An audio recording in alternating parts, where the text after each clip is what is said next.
ಇನ್ನು ವಿಪಕ್ಷಗಳು ಕೇಳ್ತಾ ಇರುವಂತಹ ರಾಜೀನಾಮೆಗೆ ಆಡಳಿತ ಪಕ್ಷದ ನಾಯಕರುಗಳು ಡಿಫೆಂಡ್ ಮಾಡ್ಕೊಳ್ತಾ ಇದ್ದಾರೆ. ಕಾಲ್ ತುಳಿತದ ಪ್ರಕರಣದಲ್ಲಿ ಸಿಎಂ ಡಿಸಿಎಂ ರಾಜೀನಾಮೆಗೆ ವಿಪಕ್ಷಗಳು ಒತ್ತಾಯವನ್ನ ಮಾಡ್ತಾ ಇದಾವಲ್ಲ. ರಾಜ್ಕುಮಾರ್ ನಿಧನದ ವೇಳೆ 4 ಜನರಿಗೆ ಗುಂಡೇಟ್ ಹೊಡೆದಿದ್ರು. ಆಗ ಸಿಎಂ ಆಗಿದ್ಯಾರು? ಎಚ್.ಡಿ. ಕುಮಾರಸ್ವಾಮಿ ಅವರು ರಾಜೀನಾಮೆ ಕೊಟ್ಟಿದ್ರಾ? ಹಾವೇರಿಯಲ್ಲಿ ರೈತರ ಮೇಲೆ ಗೋಲಿಬಾರ್ ಆಗಿತ್ತು. ಆಗ ಮುಖ್ಯಮಂತ್ರಿ ಆಗಿದ್ದು ಬಿ.ಎಸ್. ಯಡಿಯೂರಪ್ಪನವರು. ಆಗ ರಾಜೀನಾಮೆ ಕೊಟ್ಟಿದ್ರಾ? ಪಹಲ್ಗಾಮ್ ದಾಳಿಯಲ್ಲಿ 26 ಮಂದಿ ಸಾವಿಗೆ ಪ್ರಧಾನಿ ರಾಜೀನಾಮೆಯನ್ನ ಕೊಟ್ರ. ಸಿಎಂ ಸಿದ್ದರಾಮಯ್ಯ ರಿಸೈನ್ ಮಾಡಿದ ತಕ್ಷಣ ಇವರು ಆಡಳಿತ ಮಾಡಿಬಿಡ್ತಾರಾ ಅಂತ ಹೇಳಿ ವಿಪಕ್ಷಗಳ ಟೀಕೆಗೆ ಕಾಂಗ್ರೆಸ್ ನಾಯಕರು ತಿರುಗೇಟು ಕೊಡುವಂತಹ ಕೆಲಸವನ್ನು ಮಾಡ್ತಾ ಇದ್ದಾರೆ. ರಿಸೈನ್ ಮಾಡಬೇಕಾಗಿತ್ತು, ಅವತ್ತು ಯಾಕೆ ಹೇಳ್ಕೊಳ್ಳಿಲ್ಲ? ಆ ಕುಟುಂಬಕ್ಕೂ ಇವರೇ ಮುಖ್ಯಮಂತ್ರಿಗಳಾಗಿದ್ದರು ತಾನೆ, ಇವ್ರ ನೇತೃತ್ವದಲ್ಲಿ ಅವತ್ತು ಅಂತ್ಯಕ್ರಿಯೆ ಆಗಿದ್ದು ತಾನೆ. ಮತ್ತೆ ಅದನ್ನು ಯಾಕೆ ಹೇಳ್ಕೊಳ್ಳಿಲ್ಲ ಇಷ್ಟು ದಿವಸಕ್ಕೆ? ಅಯ್ಯೋ ತಪ್ಪಾಗೋಗಿದೆ ಅಂಥೇಳಿ 5 ವರ್ಷ 10 ವರ್ಷ ಆದಮೇಲೆ ಬೇರೆ ಬೇರೆ ವಿಚಾರನ ಇವತ್ತು ಮಾತಾಡ್ಕೊಂಬಂದ್ರೆ ಅವ್ರಿಗೂ ಒಂದು ಸ್ಥಾನಮಾನ ನೋಡ್ಯಾರ.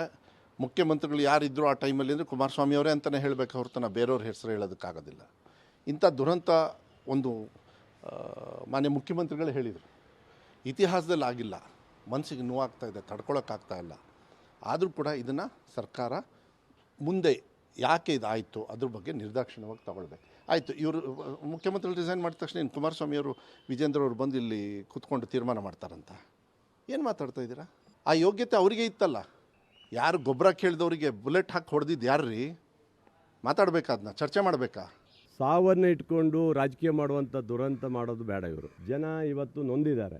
ಆದರೆ ಇದನ್ನು ರಾಜೀನಾಮೆ ಕೊಡಬೇಕು ಅನ್ನೋದಕ್ಕೆ ಯಾರ್ಯಾರು ಕೊಡಬೇಕು ಅನ್ನೋದನ್ನು ಕೊಡಿಸಿದ್ದಾರೆ ಈಗ. ಒಂದು ಅಥವಾ ಇಂಥ ಘಟನೆಗಳು ನಡೀಲೇ ಇಲ್ವಾ? ಮೊನ್ನೆ ಕಾಶ್ಮೀರದಲ್ಲಿ ನಡೀತಲ್ಲ, 26 ಜನ ಸತ್ತರಲ್ಲ, ಅವತ್ತು ಹೊಣೆಗಾರಿಕೆ ಯಾರು? ಮೋದಿಜಿಯವ್ರದಲ್ವಾ, ಕೇಂದ್ರ ಸರ್ಕಾರದಲ್ವಾ? ರಾಜೀನಾಮೆ ಕೊಟ್ರ? ಅವ್ರು ಏನು ಮಾಡಿದ್ರು? ಯುದ್ಧ ಮಾಡೋಕ್ಕೆ ಹೋದರು. ಅದರಲ್ಲಿ ಇದಾಗಿದ್ರು, ಅವ್ರನ್ನೆಲ್ಲ ಸಸ್ಪೆಂಡ್ ಮಾಡಿದ್ದೀವಿ. ಕುಮಾರಸ್ವಾಮಿ ಅವರು ರಾಜ್ಕುಮಾರ್ ಸತ್ತಾಗ ಗುಂಡೇಟ್ ಹೊಡೆದ್ರು. ಹಂಗಲ್ಲ, ಏನು ಗುಂಡೇಟೇ ಹೊಡೆದ್ರು. ಅವಾಗ ಕುಮಾರಸ್ವಾಮಿ ರಾಜೀನಾಮೆ ಕೊಟ್ಟಿದ್ರಾ? ಅವ್ರಿಗೆ ಕಾಲದಲ್ಲಿ ಏನೇನು ನಡೆದಿತ್ತನ್ನೋ ಗೊತ್ತಾ? ರೈತರ ಮೇಲೆ ಶೂಟೌಟ್ ಮಾಡಿದ್ರೆ ಯಡಿಯೂರಪ್ಪನವ್ರು ರಾಜೀನಾಮೆ ಕೊಟ್ಟಿದ್ರಾ? ಒಂದು ಸರಿ ಇದೆಲ್ಲ ಆಕಸ್ಮಿಕವಾದ ಘಟನೆ ಆಗಿದೆ. ಮಕ್ಕಳು ಸತ್ತಿದ್ದಾರೆ, ನೋವಲ್ಲಿದ್ದೀವಿ ನಾವು ಇವತ್ತು. ಅದನ್ನು ಗೊಂದಲವಾಗಿ ಮಾಡುವಂಥ ಪ್ರಶ್ನೆ ಮಾಡೋದು ತಪ್ಪಾಗುತ್ತೆ.